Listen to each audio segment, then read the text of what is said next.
Good morning, everybody. How are we doing today? Sorry for being late today. I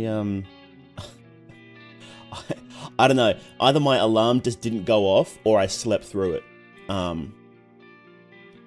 Because I've been using Pokemon Sleep lately, and it's been really good. And I was setting 2 alarms. I was setting the alarm in that, and then my phone's alarm as well. And I didn't set my phone alarm today because I haven't needed to. And I guess I just didn't push the button in Pokemon Sleep to actually make it go off. So it's morning for me. It's 8 a.m. Well, 9 past 8 a.m. unfortunately. I like starting the stream right in the dot, but oh well. We can't be, you know. I try to be on time or early every single stream. So I think that when I am late, it's not that bad. I think. You know, that makes sense? Late for me is 10 minutes late, not like an hour late. Let streamers get sacrificed to the sulfur god? Oh, not again. Okay, let me say hello to everybody. Who's here? Enoch, how we doing? Sky Horizon, Rebel Wolf, Pun, Merrill, how we doing? Lance Ford, Miss Clugsmith, WDK2. Sounds like a radio station. Upbeat Panda. Clockwork Games. Miss Cogsmith. Wait, did I say hello to you? I did. You get 2 hellos today. Ren Martina. Tizzo. Viacath Kiesa Channel. How we doing? Elder Gusto. Pernicious Rose. Soothed Pond. Brandon. WTF. Spike Please Twitch. How we doing? El Wee Wee. Lucinda. Nova Nui, how we doing? Is that everybody? Yucatan, how we doing? Grango, Han, Rustman. Is that a new tie? No, that's the same tie. I think. I have like 10 ties that are all identical, so I think this is the same one. Skies? Skipping class to watch me? Oh no! Sky Horizon, how we doing? Nico. Daniel Rodriguez, how we doing? World Tank for Dank. Lined Office, hello. I use an app called Alarmy to wake up. Well, I see, like most of the time, my alarms actually go off. I just need to set them, is the thing. Because, like, you know, I just use the regular iPhone app, and that works. That works when I actually push the button, right? So.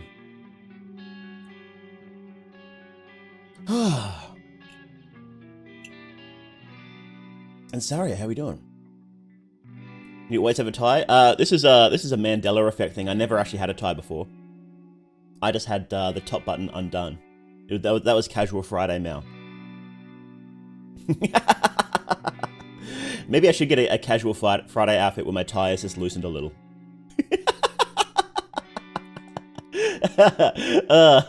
Oh, that sounds great. How you doing, Azul?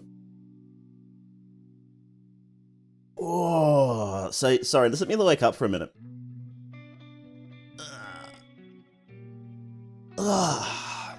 Yeah, I woke up at 7:30 on the dot because I usually wake up on days I'm not streaming at 7:30. So my body was like, it's time to wake up now. And then I look at my phone. I'm like, oh goodness gracious, I have 30 minutes to my stream.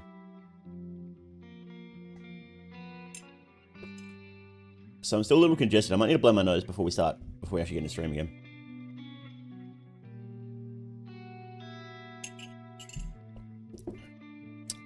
Wait, Alarmy doesn't do something until you do maths or walk around or something? What the hell? That's wild. I'm actually gonna learn Chaos Magic because this Halloween I'm gonna wear Shadow Wizard Money Gang costume and I want to do some tricks. Unfortunately, there's no magic on the planet that lets you shoot fireballs, so not even Chaos Magic, unfortunately. Yeah, I did have breakfast. I make sure to have breakfast, else I get super hungry if I don't. So I definitely had some breakfast. So yeah, it's probably better just to bring a gun if you want to do a cool trick. Well, that's even canon to the Shadow Wizard Money Game. That guy casts gun, doesn't he?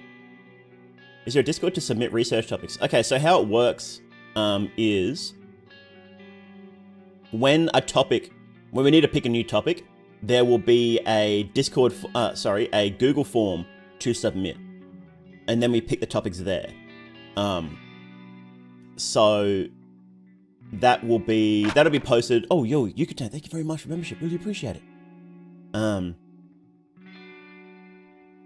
So that will be posted everywhere when it comes time for that. So as long as you're like subscribed somewhere, you know, in the Discord or on YouTube or on Twitter or I think that's it. Then you won't miss it. So actually, let me just post my X account, my x.com/morethaydoo. That's so stupid. So yeah, I post a lot of bangers on Twitter, so make sure you're following me there. Okay. My nukes considered chaos magic? No. We'll get into that in a sec. I'm playing through Terminator for the first time. Is it normal to have 80 hours in one save file? I think my first was like that. It took me ages to do that.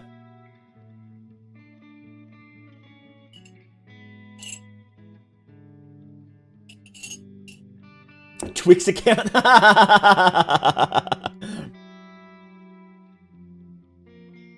Hey, Kuti, how we doing? What's good, Chairman? More than... No, I'm not.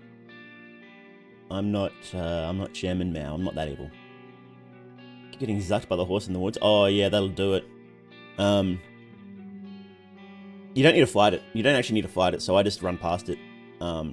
So don't worry about actually fighting the thing, because there's no rewards for doing it, so. And hello, Particle Arts and Crow, how we doing? Let's wait a couple more minutes. I'm gonna blow my nose, and then we'll get into it, hey? It's just real life chaos magic. It's real life chaos magic. I know you mentioned the artist who made the background music has a name spell. Let me just grab it for you. Did I not? I don't think I put him in the description, did I? Because I'm a fucking idiot. I'll do that. He's my good friend Mitchy. I'll get his Twitter account for you. He does great stuff. I think he's got commissions open. Yeah, he does. And he does a whole different lot of styles. He's like, because I worked with him on a game that he was doing music for, and yeah, the music he was putting out for that was like completely different from this, and just awesome. I'll just hang on. I'll just vanish for a second. I gotta blow my nose.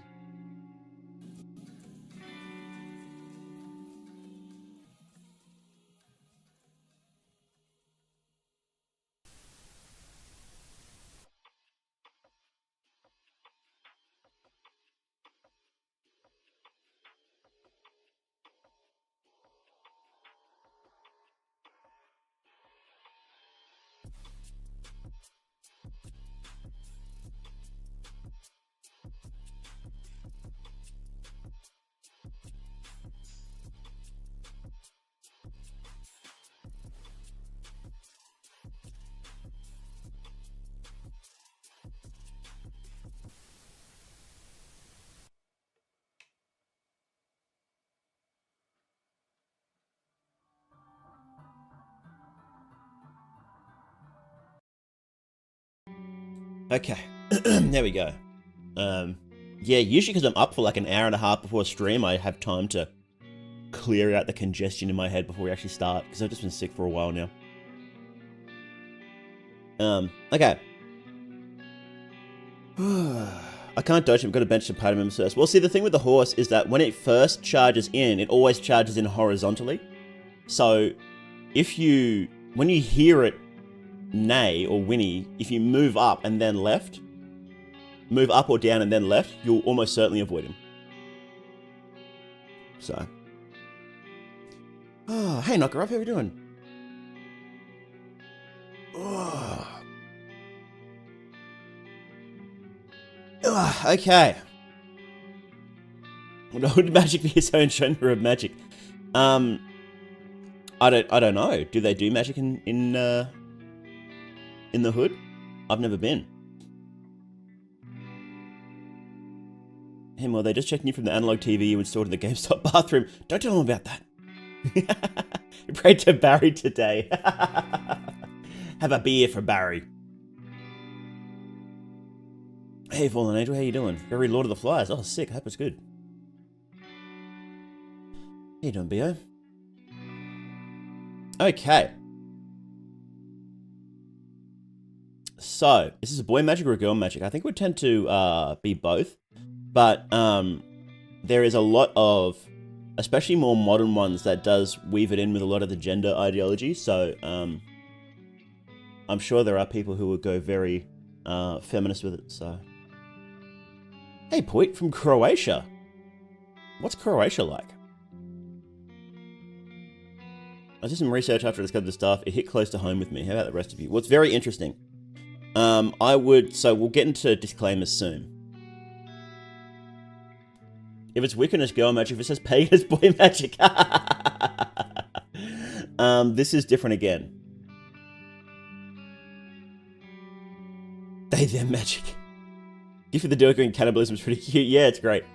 Maybe we should turn it off. Oh, whoops. See, look, I haven't left on my commandments rules, didn't I?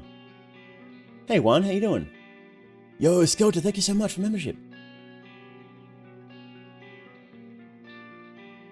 Okay. So,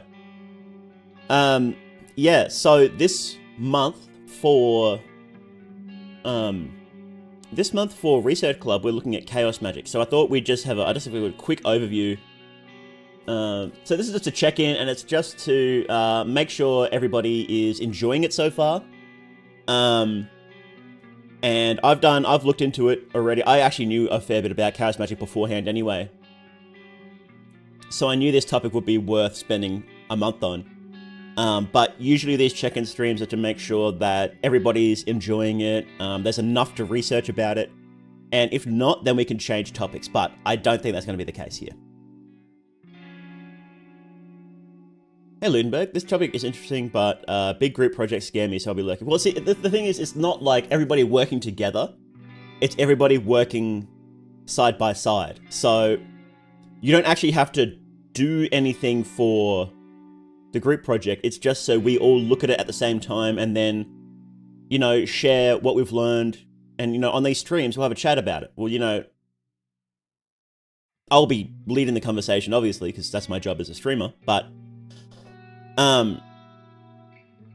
so, you know, we'll just have a chat about it. We'll talk about the history. We'll talk about what they actually do in Chaos Magic, what some of the practices and the major players and that sort of stuff. So it's not like a big school project where everybody has to do a certain thing and, you know, you're assigned tasks or anything. It's nothing like that. It's like we're just all researching the same thing together.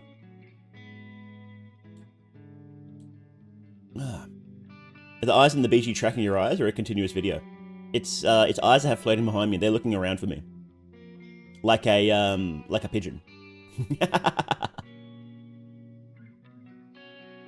Okay. So. Playing to Minakano, if you want to join a cult, don't join a cult.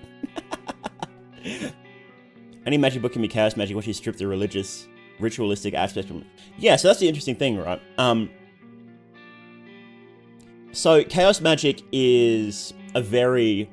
What they aimed to do was to... So,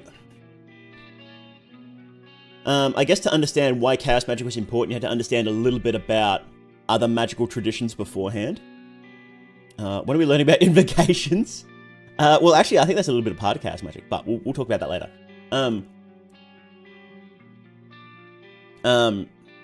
So... In the past, magic was very... So if you imagine, say, a regular religious ritual, like a priest doing his thing at the front of the church, waving his arms around, chanting certain things, he's got incense out there. That's basically what a lot of magic users will say. That's just a religious ritual. That's just a magic ritual, right? There's no difference between that and a person doing it in their own house. There's absolutely no difference, right? The main difference is that religion is designed to be... Oh, yo, Skelter, thank you so much. I'm at work currently. It's raining fairly steadily, but I don't mind cause I love the rain. Anyway, how are you, Maud? You two chat, how's the research? Thank you very much, Skelter. Yeah, going well, thank you. Yeah, so religion is exactly Nokarov. It's very centralized. So the people that go to a religious service go there to basically outsource the magic rituals of protection. But an esotericist or someone who practices magic wants to do it themselves. And, you know, it sounds cool when you think of it like that, but it's very hard. And it's not for everybody. Because a lot of people, particularly in the modern times, aren't interested in doing that sort of stuff every day. Because you do have to, if you're practicing something, if you're practicing magic in any form, you have to do it at least half an hour every day for the rest of your life. And a lot of people just aren't interested in doing that. But if you want the spiritual protection, and I do recommend that you have some sort of spiritual protection, that's why people go to organized religions. So, honestly, many aspects of occultism in Fear and Hunger are based on aspects of chaos magic. So Osar's mindset about the gods is very chaos magic. It's very chaos magic, but someone like Marina's isn't. Marina believes that Well, let me just talk about chaos magic, then we can relate it back to fear and hunger real quick. So, in regular magical traditions, there's a lot of ornamentation. There's like the big chanting rituals. There's incense. There's fancy costumes. There's all that sort of stuff when you think of like occultists doing stuff like that. You know, they got the knife and maybe they're sacrificing something. You know, they're sacrificing an animal, or, you know, sometimes they're sacrificing a person, which actually doesn't happen that much in real life anymore. Believe it or not. What chaos magic did was it said, okay, you don't actually need to do that stuff. The important thing is the mindset, right? The important thing isn't, you know, physically performing a certain ritual because, like, say, the spirits like it or allows you to commune with something. It's getting into the right mindset. And so they were like, okay, well then let's get rid of all of that. Let's get rid of almost all the... You can still do it if you like it. But as long as you get into the right mindset, it doesn't really matter how you do it. And they took that to the extreme, where they said that, you know, we can use this idea to then do anything you want. So if we start talking about how malleable your mindset is, like, I was listening to, because somebody linked a podcast the other day, and they had a really great example. It's like, say 1 week you need to be... Yo, Skelter, thank you very much. Sacrificing somebody's meat for true enlightenment. Yeah, it's great. So say you needed to be particularly strong and brave and courageous 1 week. Well, then you would try to get into like a Superman mindset if you needed to be like Superman. So if you need to be strong and brave and bulletproof, you know, not literally bulletproof, but so what you would do is you would do everything to get into the Superman mindset. So you might watch a bunch of Superman movies. You might wear a Superman outfit and stand in the Superman pose. And that's not literally a chaos magic ritual, but that's part of the whole system, is doing stuff like that. Chaos magic does have a bunch of established rituals, but it says use whatever you want. Use rituals from other religions. In fact, they encourage it. And we'll get into the specifics soon, but they encourage using whatever rituals you want to use in order to get your results. It's very results based.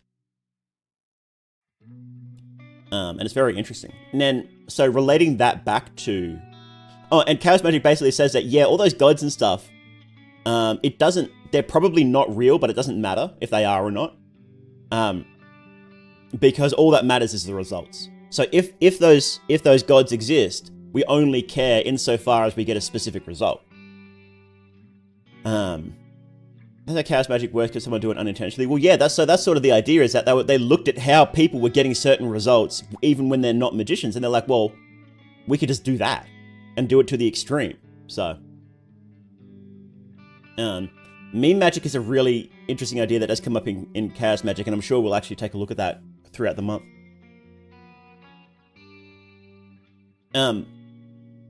Yeah, so relating that back to fear and hunger, you've got characters like Marina, right? Marina is straight up like, yep, the gods exist, right?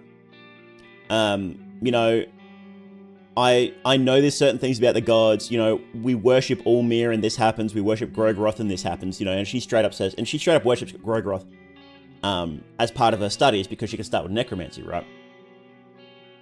And she's like, yep, the gods are real, right? Osar is like, no, they're not real. They're just forces of nature. And it's all about the mindset. And that's why he has the spices. Spice Forge. Because it changes, what Spice Forge does is it changes your mindset in order to change how those spells function.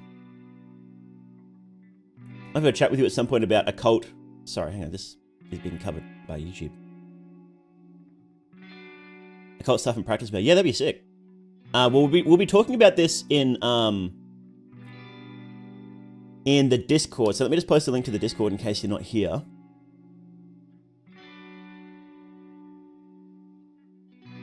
In here, and we'll be talking about this in Research Club General down the bottom there.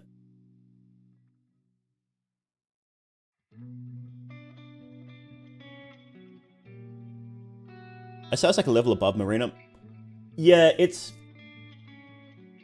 because the yellow mages are basically chaos magicians. They only care about power, and they'll do everything about that power. And that's sort of the mindset that they have, is that the gods aren't real. Which is funny because Nash Ra has literally met Grogroth, which is funny. So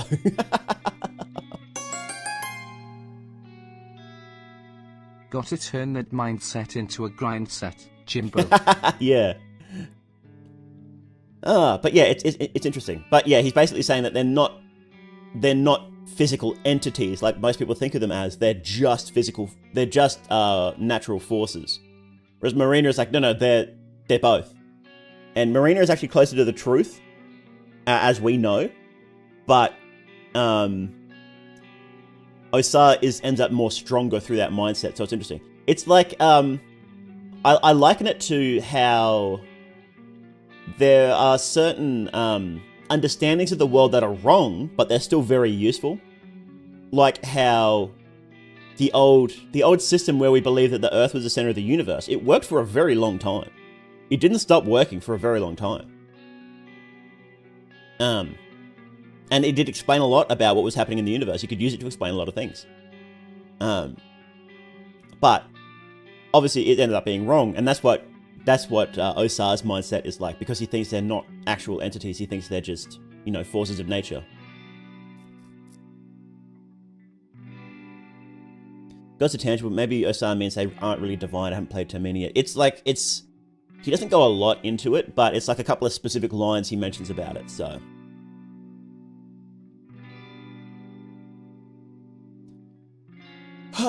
Okay. So, obviously just going through, I had a look through the Wikipedia pages over the past week, and they're all like really good overview, but I thought we'd just go over them here. Just really quickly. I'm not going to sit here and read the whole things, right?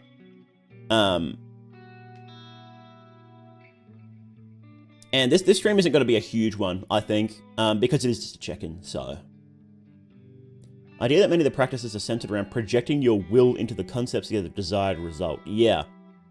Chaos magic is very results-based, and they really wanted to make a magic that would give you the physical, tangible results better than other ones. Because other magical traditions were very much like, it takes a very long time to get physical rewards, but it's also a whole system of philosophy as well. And you have to understand your place in the hierarchy, where Chaos Magic was like, fuck that, give us anything. And other magic traditions say, well, you shouldn't do that because it has bad results. And, a lot of Chaos magicians are still alive. So we'll have to wait and see. But Austin Osman Spa, one of the inventor of the tradition, he died in a pretty horrible way. Does it have it here? How he died?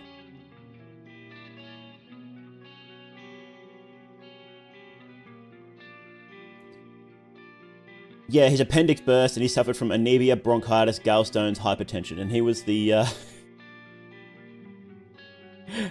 he was the main influence of Chaos Magic. It's like, okay, not a very good magician then if that's how he's dying. And you might notice that this symbol is from Warhammer, or used by Warhammer, but it was originated from Michael Moorcock, who is a Chaos magician. His Eternal Champion stories, and then a lot of other people that use Chaos use that too. But that's part of, like I was saying before with the Superman thing, that's part of Chaos Magic, is using any symbol you want to get your hands on, right?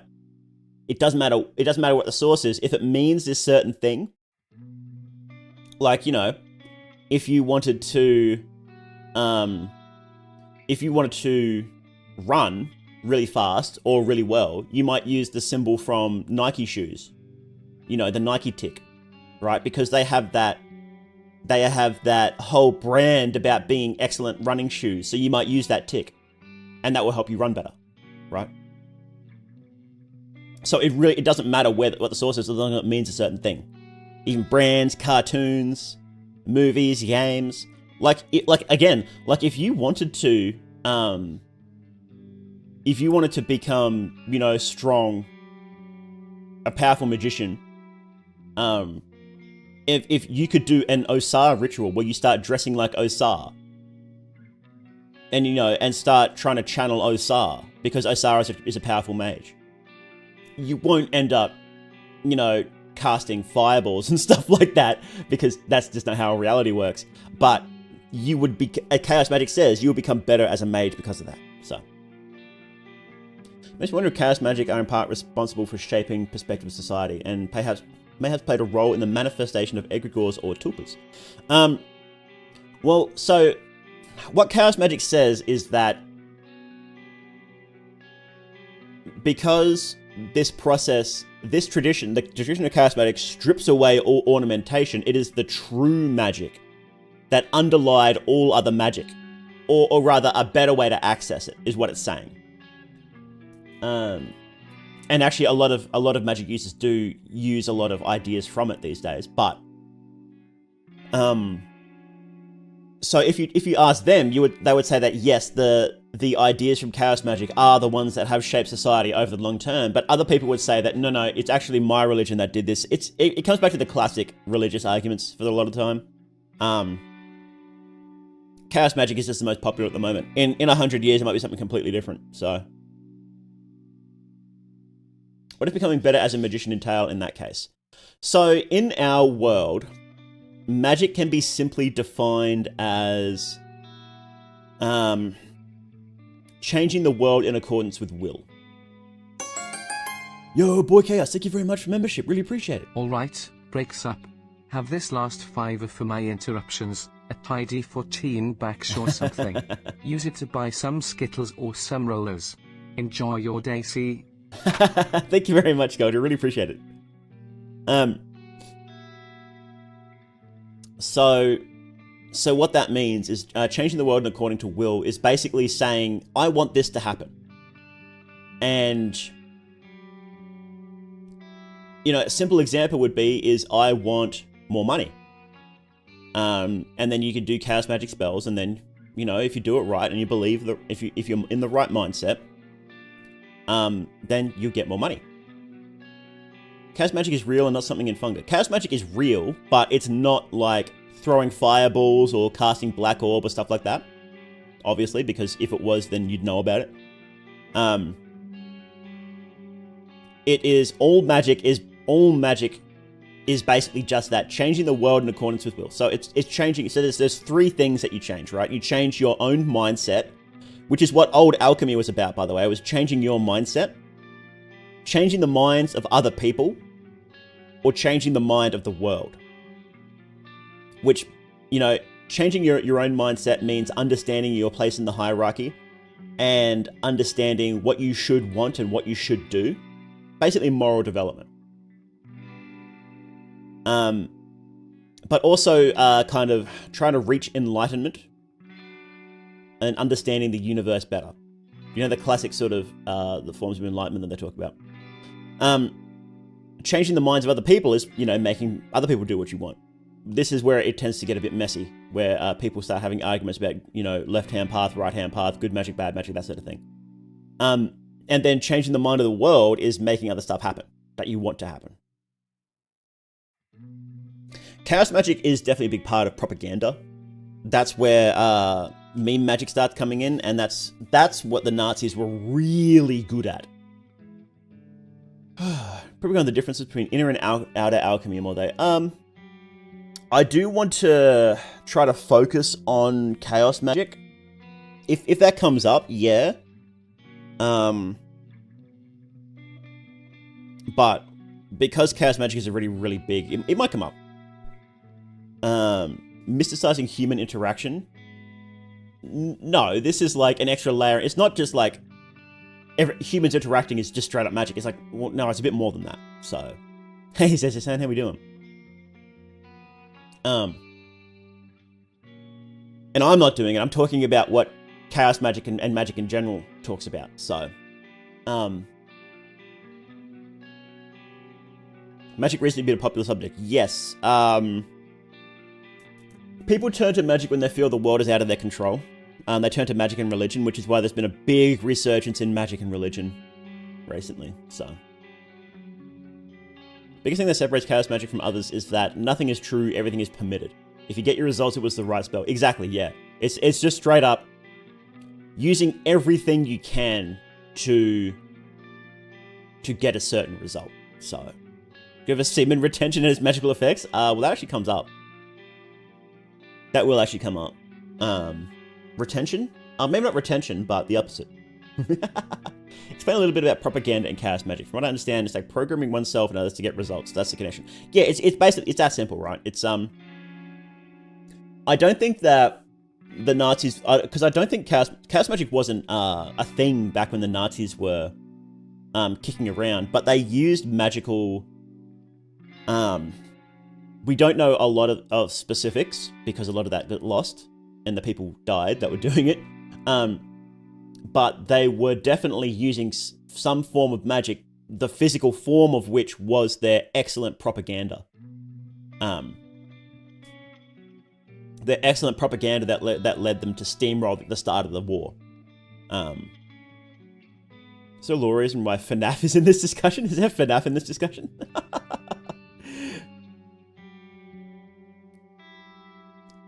Soviets had their own degrees of interest in chaos magic in the form of Soviet cosmopaganism, usually drawn from pre-existing Slavic paganism, other Eastern Orthodox iconography. That's really interesting. That'd be fascinating to look into, actually. This is like a philosophy or a belief system. So all magic is philosophy plus practice. Which is, again, like magic and religion are the same thing. They're just, the main difference is magic is you outsource it to a priest to do it for you, whereas magic is you do it yourself. But otherwise, they're identical. So, according to these people, of course, someone who is an adherent to a religion will believe that their religion is the right one, which obviously I do. But these people do have a point that there is certain ways to manipulate reality.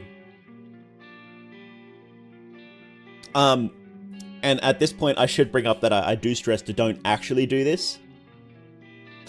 Which is why a lot of magic users will also say be careful with chaos magic, is because it's so results based. It's the same. It's the classic idea of a devil's deal.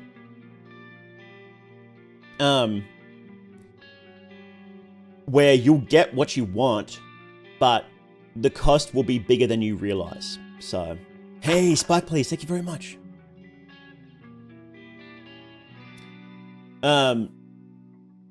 It's rather derivative and unimaginative. Esoteric fast is mostly based off Blavatskyan frameworks. Well, so all magic is it's very rare to get a brand new form of magic like chaos magic. Chaos magic is a big deal because it was like, let's take one big step back. And even then, it took a lot of inspiration from Crowley, who never took that final step. He had a lot of the ideas, but he didn't take that final step and say, let's strip away all ornamentation. He said the ornamentation is important to get into the right mindset. But then the chaos magic magicians were like, no, you don't even need the ornamentation to get into the mindset. We could do it simpler. So when you take a step back, it's like one massive family tree. There's basically, I don't think you can point to a single magic tradition and say that's entirely brand new. That came from absolutely nothing beforehand. So, and when you can say that, it's because we simply don't know where they got their sources from. So, Crowley loved his ornamentation. He really did. Is the cost worth the benefits? No. In general, no. And when you look at famous magic users, unless they were very, very careful, most of the time they died miserable and racked with pain. Like this guy, like we just pointed out. Austin Osman Spar died disease-ridden and in incredible agony. Aleister Crowley died disease-ridden and penniless. And that's why a lot of magical traditions take so long to teach you useful stuff, because they want to teach you the philosophy first to understand your place in reality. Because, it's basically like karma. If you take too much, the universe will take it back. And if you take a lot, the universe will take a lot back. that's what, that's where the idea of a devil's deal came from. Because it's not yours. You owe it. You owe it back. And it will be taken back. So,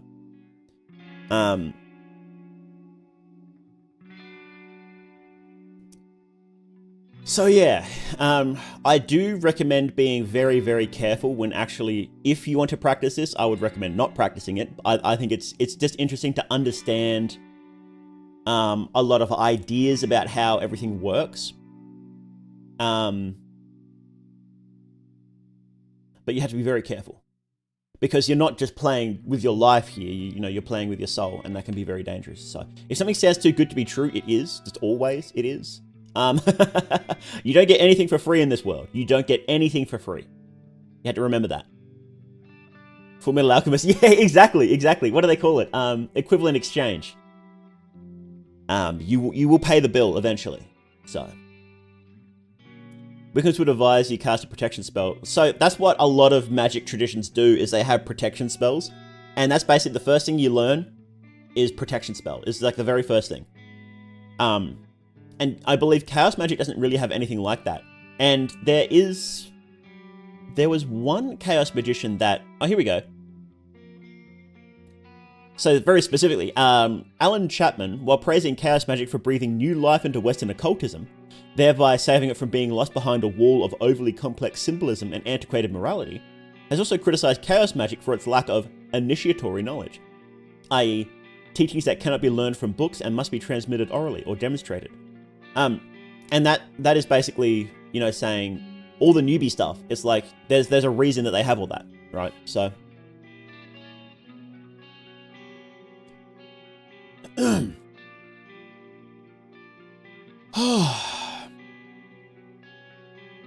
Watching the stream for free, you're paying with your time though. When you learn Bazinga Blast. Yeah, so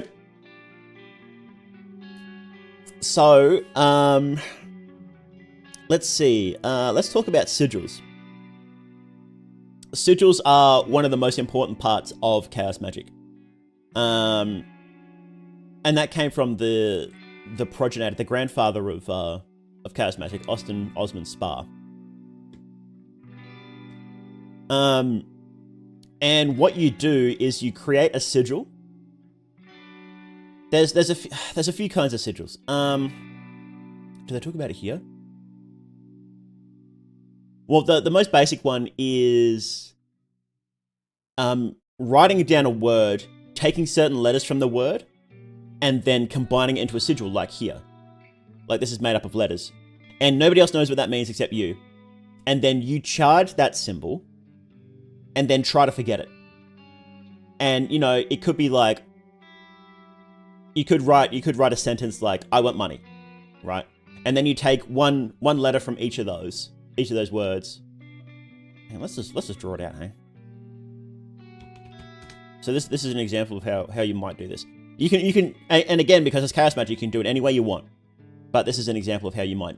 This is the classic way they teach you how to do it.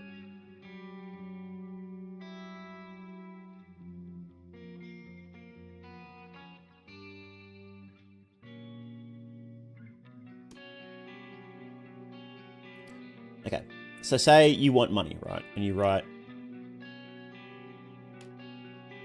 I want money, right? This is a really bad sentence for one, but we'll just use an example. you need to be specific when you do this. So you would say, okay, I want, and we'll cross out any vowels, right? Is the way they usually teach you. So then we have W, hang on, mouse go away, N, T, M, N, Y.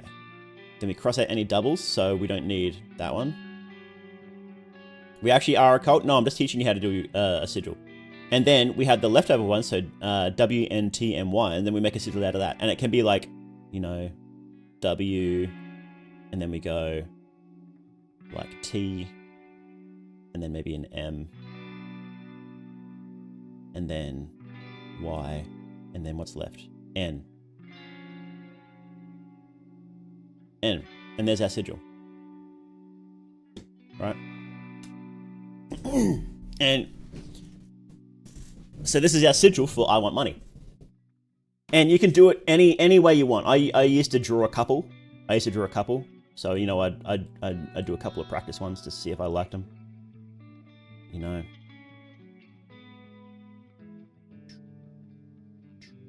You know, maybe I like this one instead, right? Because it reminds me of like, so, you know, more like a runic stave, right? It reminds me of that. So maybe I like this one more, right? I used to try and draw them like people too. So I might go little nose, do a Y,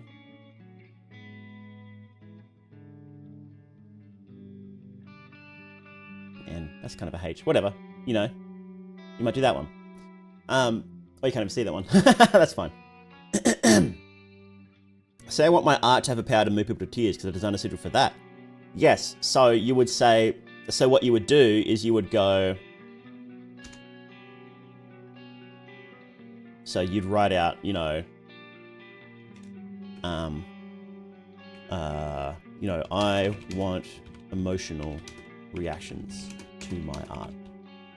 No, oh no, you would want to be specific because emotional reactions can also be anger, and you kind of don't want that. I want to move people to tears with my art.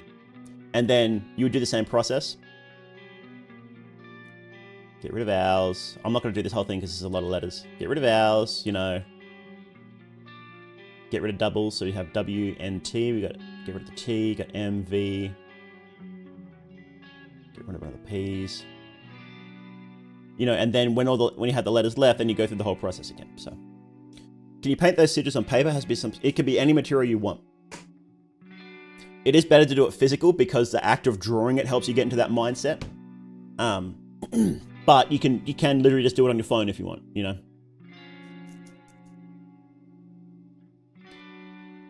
know. And some people take it further, and then after you have your sigil, you draw it out. And then you charge it through entering some emotional state, and we'll get into those in a second. And then usually what you do is you like scribble it out, or you burn the paper. Some people like burning the paper that they had it drawn on, or you know, you can do anything. You can eat it. Some people eat it, which is funny. And what that does is it puts that idea, you've charged that idea, and then you lower it into your subconscious, and then it sits there and works away, trying to do whatever that message was. Right. So in the case of this one, I want to move people to tears with your art. It's trying to realign yourself, realign the people around you, and realign the world so that your art moves people to tears. What if you roll a joint with you could absolutely do that. You know, I can't imagine smoking inked up paper is a good idea, but you could, yeah, I'm sure there's some people that really like doing that. Draw it on their smoking paper and then smoke it. That's a perfect way of loading it into your subconscious. So it's like genius. We have to be very exact with your words because it can backfire. I have heard stories of people. Actually, in that podcast, they mentioned a story where a guy was like, "I want $1 million," and then he gets hit by a car and gets $1 million settlement. Because the world is very funny and ironic, so you do have to be as specific as possible, and it helps when you're specific as possible because that way you can tell if it's worked. If you're just like, I want to be happy, well, what the fuck does that mean? How can, like, what's going on there exactly? But if you're like, I want $1,000 by tomorrow, right? And you do that sigil, then you'll know for certain. Then you'll know for certain if you're going to get it.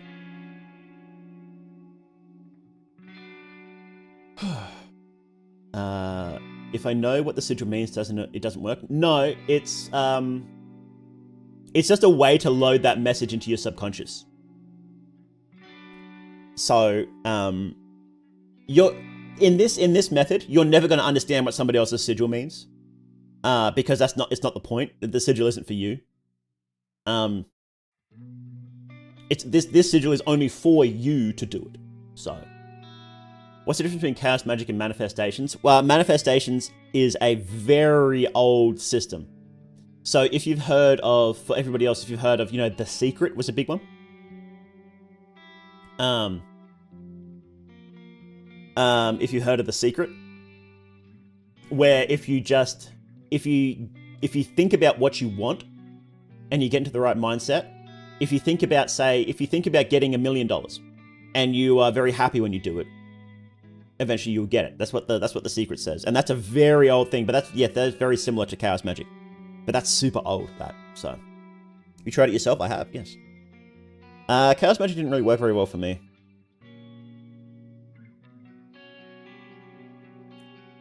The only thing that ever did work for me was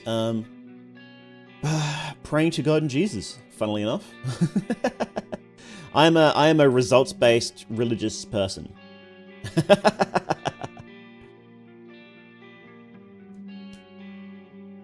If I want something before this age, you get it and then lose it when you reach that age. Something,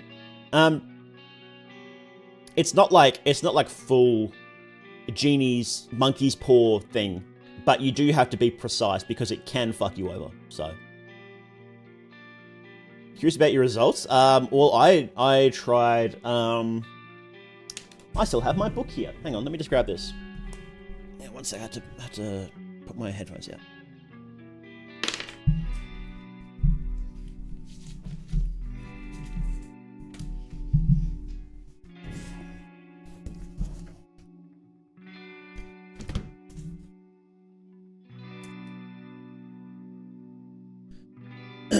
I was trying practical stuff and that didn't really work. So I tried a lot more poetic stuff, and this was like, when was this? Like a year ago.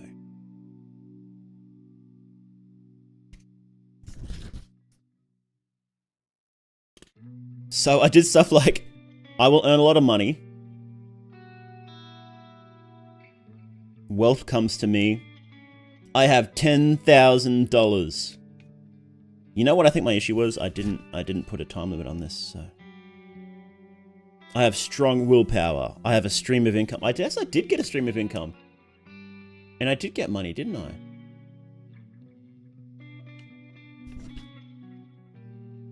I? I have 15 CCV. I have 15 concurrent viewers. And I did this on November 10th. When did, hang on, when did, Hunger Termina come out?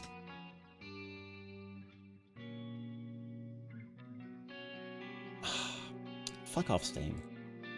Keeps logging me out on the website. So that I can't, like, just go to this page. It's annoying. A month later it came out. Okay. Maybe it does work then. I didn't put a time limit on, did I? Can you cast sigils at someone else? Yes. You usually don't want to do that, though.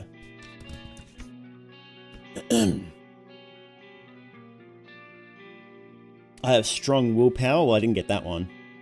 I have enough income to support myself. Not quite. I did that one a lot, actually. I earn a lot of money. I was very obsessed about money at the time because I didn't have any. And then I started doing more poetic stuff. The power springs from my depths, which I guess it's starting to. Wealth comes to me. Oh, I like this one. My hands weave gold. Gold fills my hands. I'm a font of strength. Well, I guess I just started getting better, but I also started praying around the same time too. I don't know why the fuck I was doing Chaos Magic after I started praying, but I guess it was a bit of crossover, right? If I start putting the thing on my belongings, will that affect anything, or does the symbol have to be destroyed? No, so it doesn't have to be destroyed. So the reason that they destroy it is to get it out of your conscious mind and move it to your subconscious. So there's different ways to do that. The best way is to destroy it. Well, the easiest way is to destroy it and like throw it out, get rid of it, right? But you can also put it somewhere just out of vision, somewhere that you'll only see out of the corner of your eye, and that will keep loading it into your subconscious. But you can't like focus on it, right? So it says I'm a kawaii neko boy. What does sigils actually do in this context? How to use as a seal to summon something. So these are completely different from like Solomon seals. They're very, sigils are very different from like these ones, right? These ones are basically phone numbers to call up demons. right? And that's completely different than Chaos Magic sigils. Completely different. Here's my Discord link, by the way. Chaos Magic sigils are used to load an idea into your subconscious. How much power can I get from this? Hello, Lapon Kotsu. How you doing? Any person to share with us, Fluffy Moss? Thank you for this. Yeah, well, I try to share as much as possible, even when it's really cringy.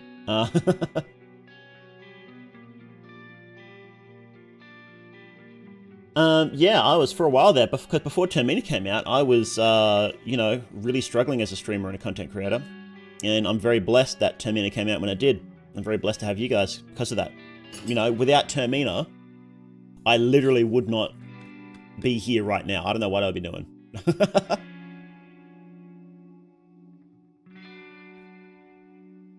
What do I try to make a sigil but written like a poem? Yeah, that would be fine. It all just comes down to. So the thing with Chaos Magic is that it's super results based, right?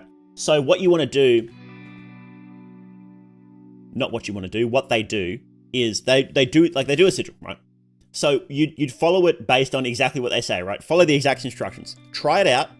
Write down, give it a date. Say, I want $1,000 by Thursday. By Thursday, hang on. I want $1,000 by September, right? Before September.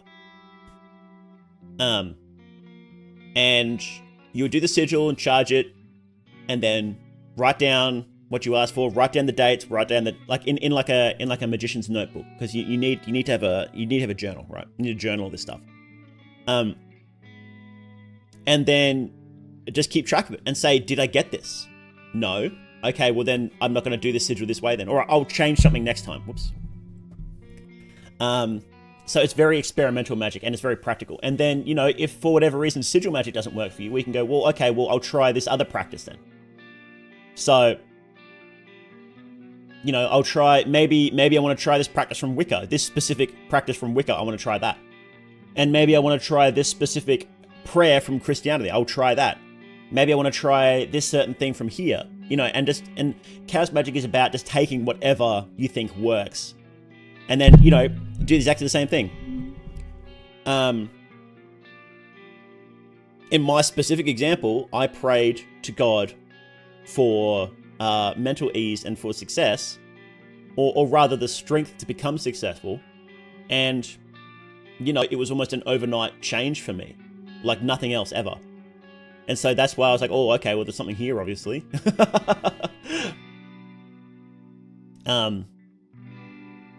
And I guess in that regard, that was very Chaos Magic of me, because I was just doing following what worked. Is there scams in Chaos Magic? There's scams in everything, right? That's the thing. There's scams everywhere.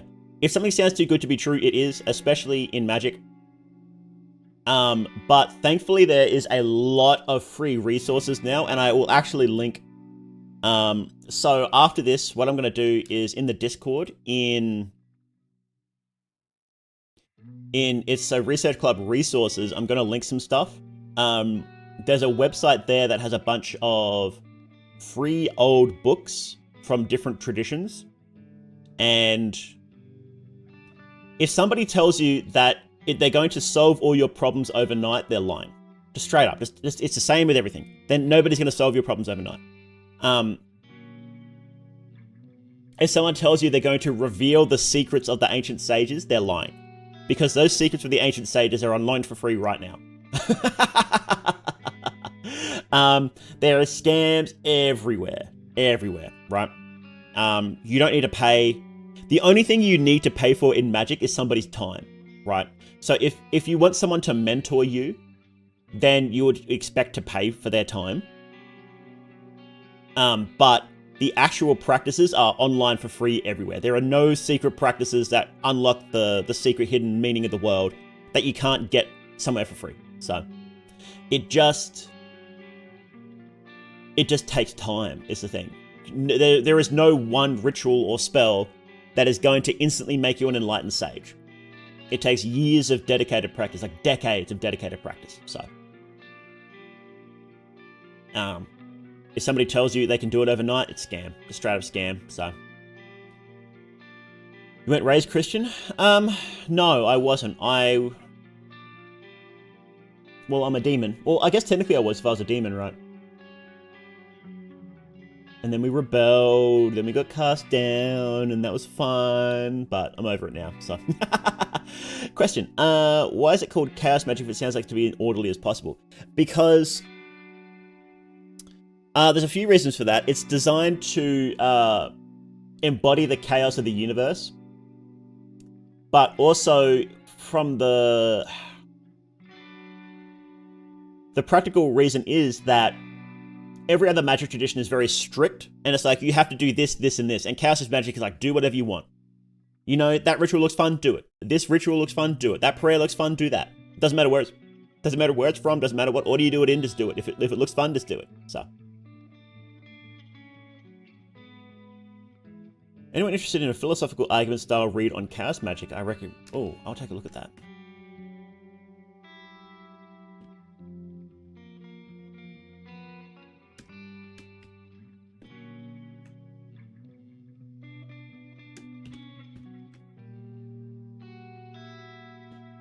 Not sure how I feel about a magic that's disconnected from the wider concepts of humanity that govern mankind. Yeah, so that's what some people don't like about it, is how it's they straight up call it the postmodern magic. It strips away all meaning and just focuses on results.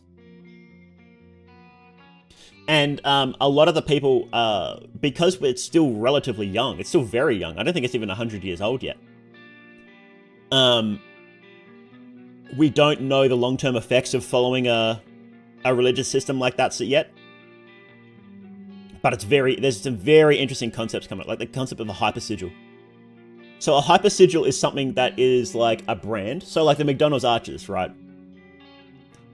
They have enforced a certain meaning to the symbol and then embedded that meaning in everybody's heads basically worldwide, right? So everybody knows that the golden arches means safe, reliable, relatively tasty food. You know what you're going to get when you go there. And that is the hyper sigil, is that you know what you're going to get from McDonald's.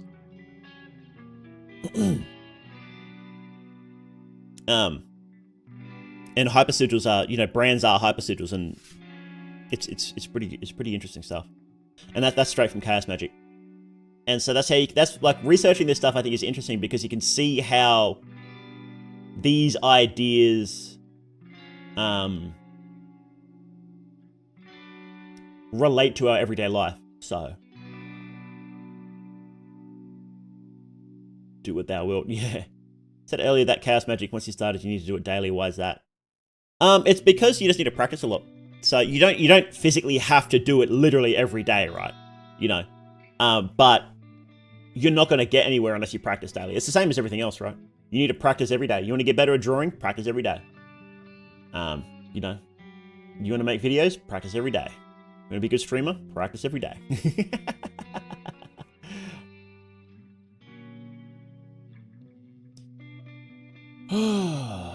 Now he's passed, I feel like maybe I should keep focusing on this to keep from getting depressive. It depends.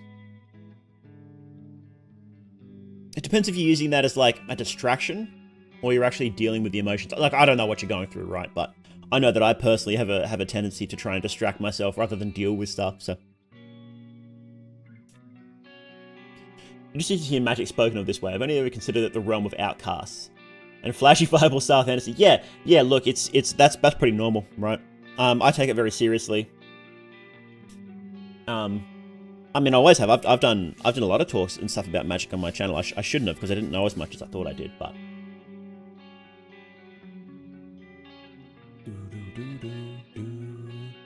I'm actually writing something about the use of magic without any spiritual consideration. Like, for example, imagine Christianity without God and virtue, without the guiding principles. Yeah, that's what Chaos Magic is saying. It's like, well, if you want to do a religious ritual from Christianity, but then change which god it aligns with, that's fine. That's what Chaos Magic says. I obviously disagree, but they're saying it's the process that's important, not the god you're praying to. It's your mindset during that process, right? And they would say that, they would often say, and of course, being chaos magic, it's not unanimous, right? Not everybody says, oh, there's no gods, it's just emotions, right? There are some that say, yeah, all those gods exist. So it's not unanimous within chaos magic. But in general, they would often say that, the god doesn't exist that you're praying to, or if they do, they're like one god among many. Or, each god is actually just one facet of one divine being, the divine universe, that sort of thing. It's messy.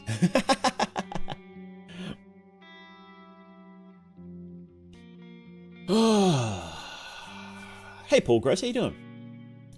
I have a question. To understand chaos magic, you have to accept the meaninglessness in life. Won't their material wants to be useless? I wouldn't say that you have to accept the meaninglessness of life, because chaos magic often fits in really well with other religious traditions. Like you could be a Christian chaos magic user, but what you would say then is that, like, yes, God is real, Jesus is real, and the things that he said were correct and 100% true, right? But when we do those rituals, the exact ritual doesn't matter. It's only getting into the right mindset. And so you can use sigils to align yourself with the right mindset to be a better Christian person. So chaos magic is less of a philosophical tradition and more of a way of understanding, a way of trying to realign yourself, which I guess sounds a lot like a philosophical tradition, doesn't it? It's more of a tool set, rather. Chaos magic is closer to a tool set rather than its own philosophical tradition. And it can be used with other traditions as well. So, but there are a lot. So when you talk about chaos magic users, we often do talk about the archetypal chaos magic user, which is like just somebody who strips away all ornamentation, right? So someone who would treat it as a philosophy as well as a tool set, but it's very easy to just treat it as a tool set as well. It's both, really. Kind of non sequitur. I've noticed how a lot of chaos magic users and other people who study physics in university.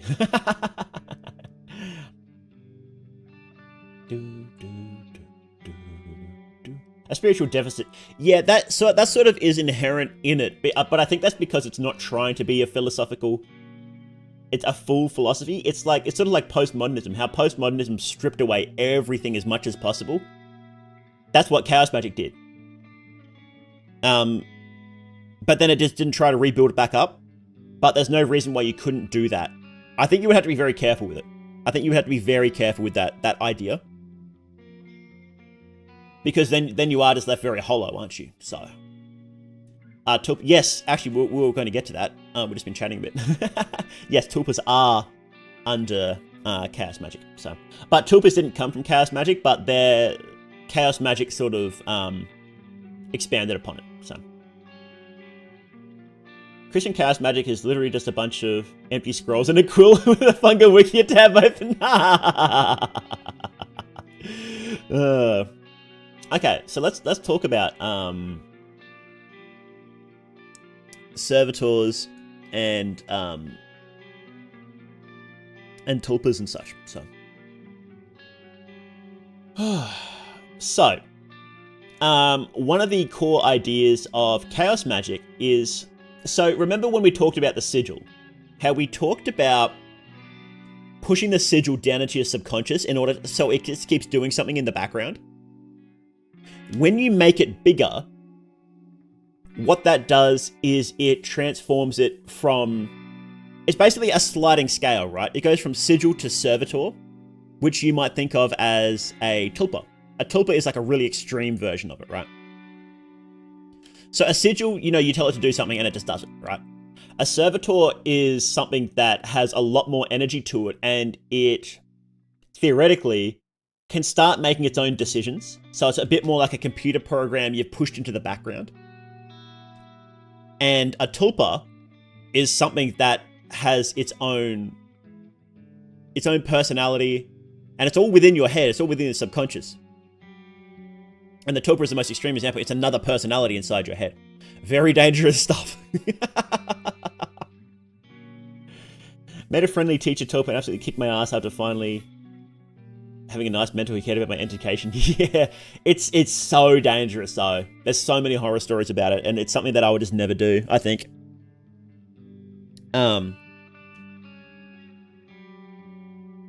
And you usually want to... I think it's safer to build in automatic fail safes where they just instantly die after a certain amount of time, because they can be quite dangerous. So, like a flying skull with RGB lights. Yeah. And then when that happens on a group level, so all people, so a group of people have like a separate entity that uses their mental power to function. That's when it becomes an egregore. Pinkie Pie tulpa, that's exactly what I was thinking of.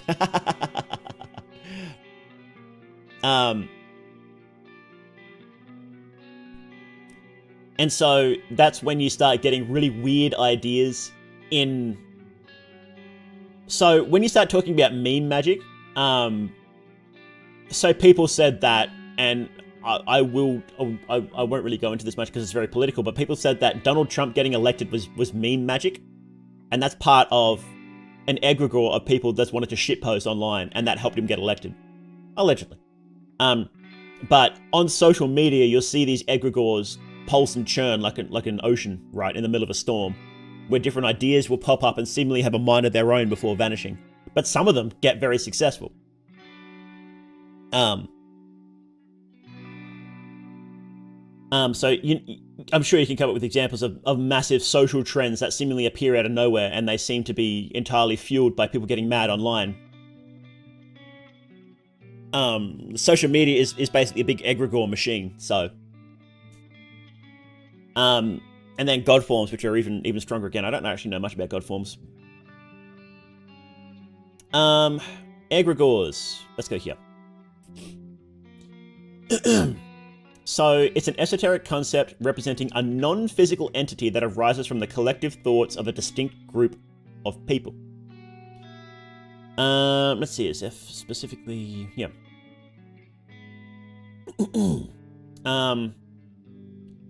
So this is a quote from Peter J. Carroll, one of the originators of chaos magic. Religion takes the view that consciousness preceded organic life.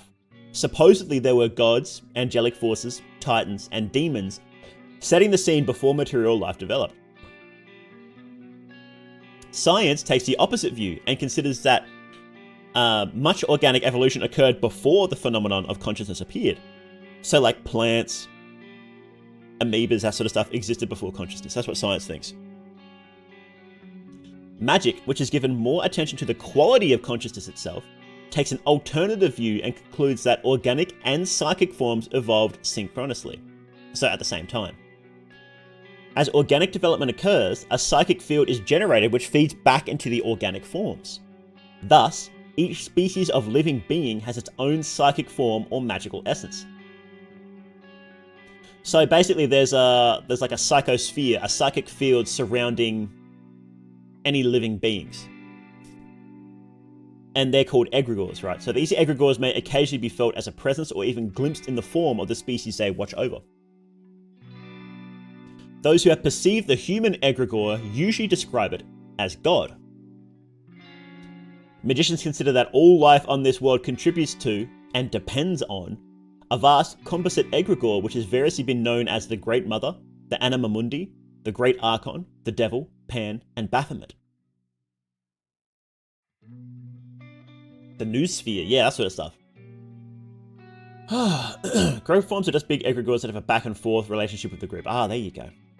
Look, you're getting flashbanged by nouns. Yeah, so the point of this stream isn't to explain everything about chaos magic. It's just to set the stage for the next coming month of research, right? So if you don't get it yet, that's fine. That's fine. We're going to be researching it for a while. So,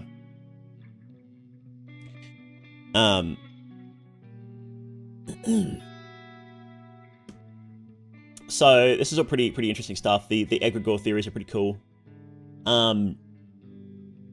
We looked at servitors, we looked at sigils, close that, gnosis. Okay, so in chaos magic, the gnosis or gnostic state refers to an altered state of consciousness which the person's mind is focused only on one point or goal, and all other thoughts are thrust out. The conscious state is used to bypass the filter of the conscious mind, something thought to be necessary for working most forms of magic. So this is how you...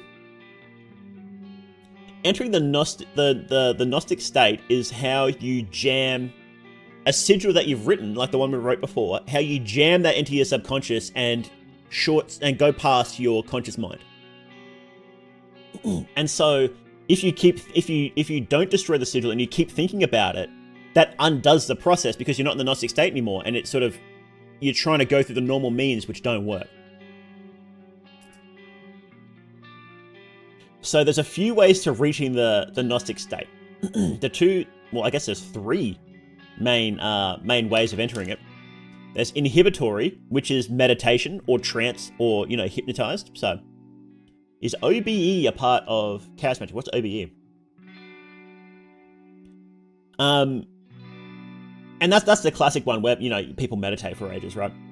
There's ecstatic gnosis, which is through intense arousal. So sexual excitation, intense emotions, flagellation, dance, drumming, chanting, sensory overload, and hyperventilation, and other things like drugs.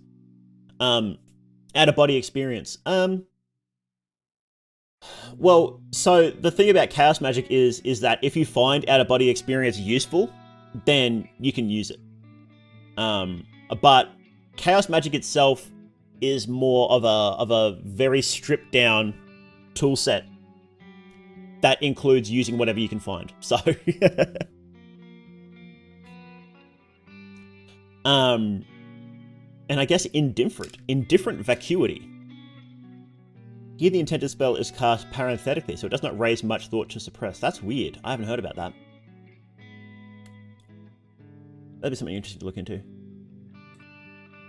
Oh, to push myself to the limit, it could be useful. Oh, absolutely. If you, work out as hard as you possibly can and you absolutely run ragged and you're just absolutely buggered, and then you use that state to push something into your mind, that can work for some people. The easiest way to do it is just to masturbate, and then at the point of finishing, that's when you try and push that sigil down into your subconscious. So that's the easiest way to do it, I reckon.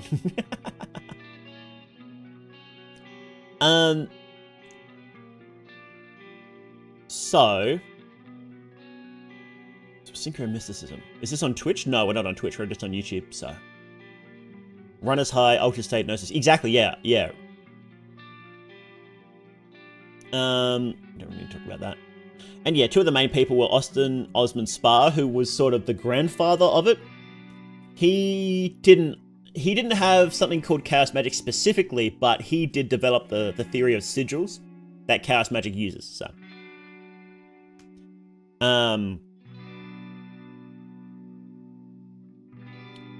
and Peter J. Carroll was one of the people who's considered one of the fathers of chaos magic. Oh.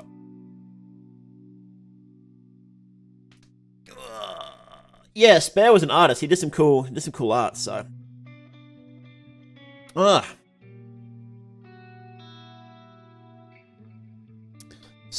that's basically a really brief overview of chaos magic. So I have some resources that I will be posting in the Discord. Look, if you just go through the Chaos Magic Wikipedia page and just click on all the links, you'll find out a lot of really interesting stuff.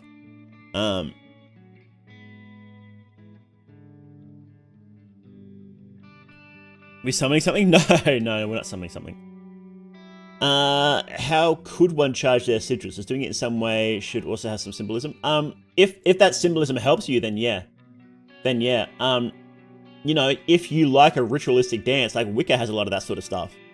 Then if you want to do it that way, then do it that way. If you just want to work out and sprint as hard as you can and then use that, then you can do that too. If you just want to jack off and do it, then you can do that too. So like the actual method, so the thing about chaos magic isn't the actual method doing it, it's the mindset. So whatever you need to do to get into a specific mindset, do that.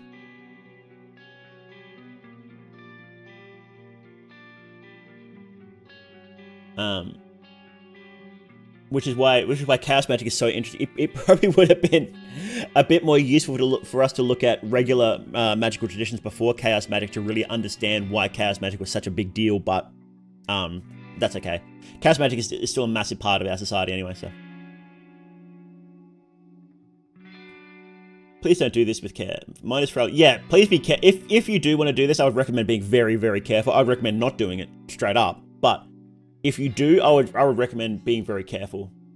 There are plenty of websites that have introductions and will tell you how to do this. I'm not going to teach you how to do it, but I would recommend not doing it, but you can. I mean by specific mindset. Well, depending on what you want to do, so the easy way to think of it is, well, for the sigils, you need to be in that Gnostic state where you are basically short-circuited your conscious mind, and it's just the unconscious mind. And like they said, there's a few ways of doing that, like ecstatic, where you run yourself ragged, or you dance for ages, or there's really loud music, or you orgasm, or. And then there's the other one, which is like hypnotizing yourself, or deep trance states like meditation. And that will allow you to inject something into your subconscious.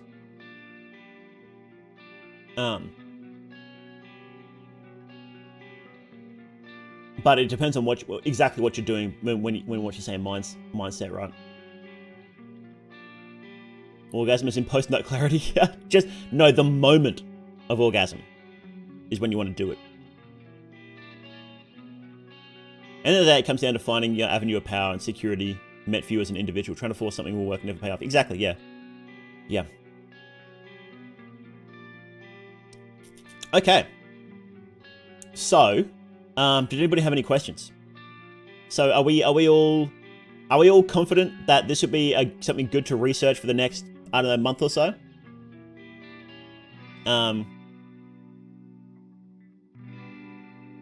I think this is a pretty good topic that we can look into and try and understand. I think it would be good to specifically try and understand how it's used in everyday society, like stuff like hypersigils. Into orgone, we could. That would be a different topic. So that I would recommend when we finish this one up, I'll have another Google form for submitting topics, and if you put it in there, then yeah, we'll have a look. What are we researching this for? For fun, for Research Club. Awesome, yeah, and there's definitely so many resources about it. So, in the Discord, let me just post it again in case you're not a member yet. But in the Discord, down the bottom, there is a Research Club tab, and in general, we just discuss whatever. But in resources, then that's where we'll post a bunch of interesting things. So I'm going to post some stuff there now. I'll just for completionist sake, I'll just post the wiki to Chaos Magic because it does give you a good overview. I had a look at so somebody posted, Vaporcat posted 2 podcasts that give a good overview of the history of Chaos Magic. Which I thought they were pretty good. I listened to the first one and I think half of the second one, and I thought they were pretty good. Let me change tab. Here we go. And on archive.org, you can get 2 of the major books from Chaos Magic if you want to dive into them. So Libanel and Psychonaut and Condensed Chaos are 2 of the primary books for Chaos Magic. I haven't read them yet, but apparently they're very good. Now, if you want to understand occultism in general, which I think will be useful for people who are completely brand new to this, I tried to explain it as well as I could here, but here's an interview that talks about occultism in general. I think by John Michael Greer. I love John Michael Greer. I think he's very entertaining. And that helps give an idea about what occultism is in the modern age and why chaos magic is very useful and why it's so different. So.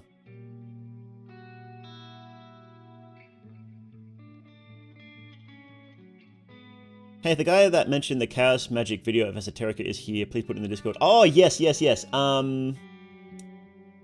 that was a good one as well. There's a video a bit higher than, that was posted just before I posted by the channel called Esoterica, which is a really good introduction to chaos magic as well. So that's in resources as well. So that's pretty useful. And yeah, I think that I don't know if we'll need another stream before we do like the final stream, which will be in about a month, maybe 3 weeks. But if you guys want another stream before then, another catch-up stream, then we can do that. So I won't do it like weekly. I don't think we need to do it weekly. But maybe in a couple of weeks. So. Oh, hey, big man, how you doing? Do you think collective unconscious can override individuals' intent? Yes. So it's very hard to fight against. It is difficult to fight against what the majority think. But see, the thing is that in society, there's almost always two major ideas at the same time. Left wing, right wing, right? Capitalist, communist, whatever, however you want to define it. And you'll notice that people within those groups tend to take the beliefs. They'll take one belief and then they'll take the rest at the same time. And that's just sort of what people do. And I suppose chaos magic would say that's because of the egregore, but whatever you want to say. So IRL magic. This is real magic, big man. So weekly is good. Reinforce it. I don't know if I can do weekly, to be honest. Maybe fortnight. Maybe we'll do fortnightly. I think that could be good. Every 2 weeks.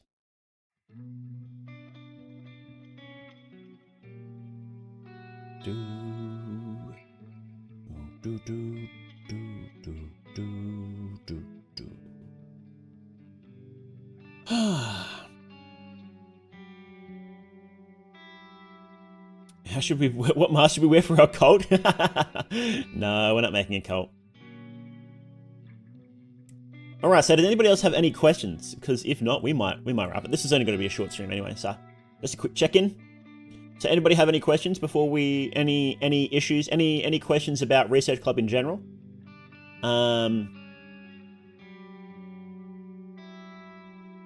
Fortnite gives time for it. Yeah, and I think we need a bit of time to actually look into it and actually do some reading and and start digging in. So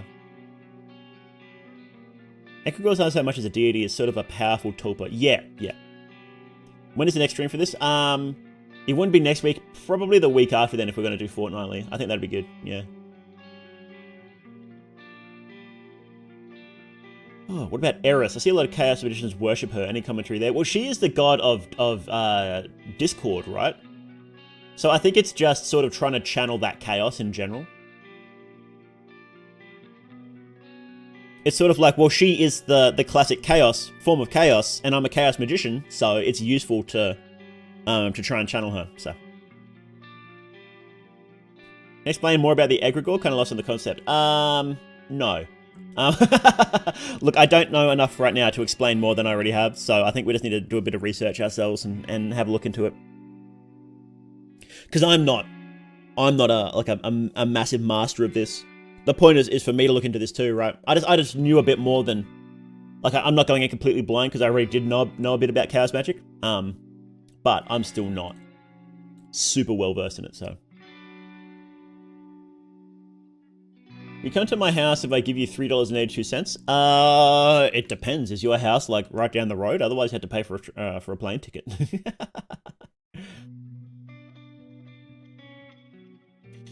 We discussed controversies like Peter Carroll being a curve, or the focus be on chaos magic and not the human stupid drama.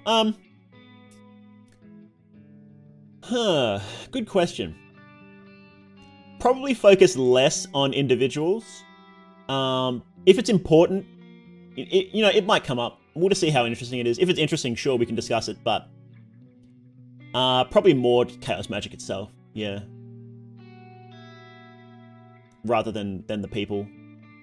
But if it comes up, it comes up, right? I'm not like gonna be super like, no, we can't discuss this or that or whatever, but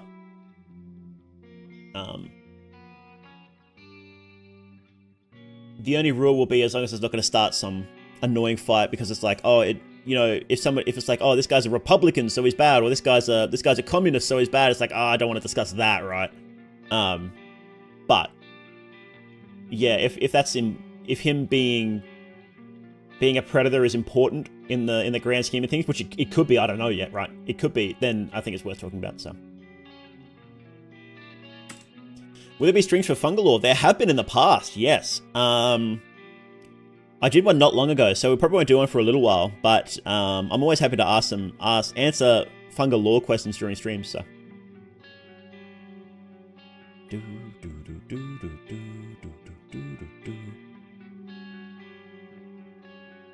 We discussed the Illuminates of Thanateros. Yes, that will definitely come up, because they were... Excuse me, I think they are still the largest chaos magic group, I think. But either way, they're very important in the history of chaos magic, so they're definitely worth talking about. So, hello, Angel Princess Cat. Okay. So, I think we can stop here. I really want to Gorilla Blasphemous, but I think I need a short break first. So there might be another stream later on today. But I just need to go get some sunlight and air myself out because I'm still very congested, you can probably hear. Yes, so keep an eye out for another stream today. But otherwise, I think we might wrap up here. I think this is a good check-in. I'm very happy about this chat. I think we had a good chat today. And this is exactly what I wanted. It's a nice short stream. So,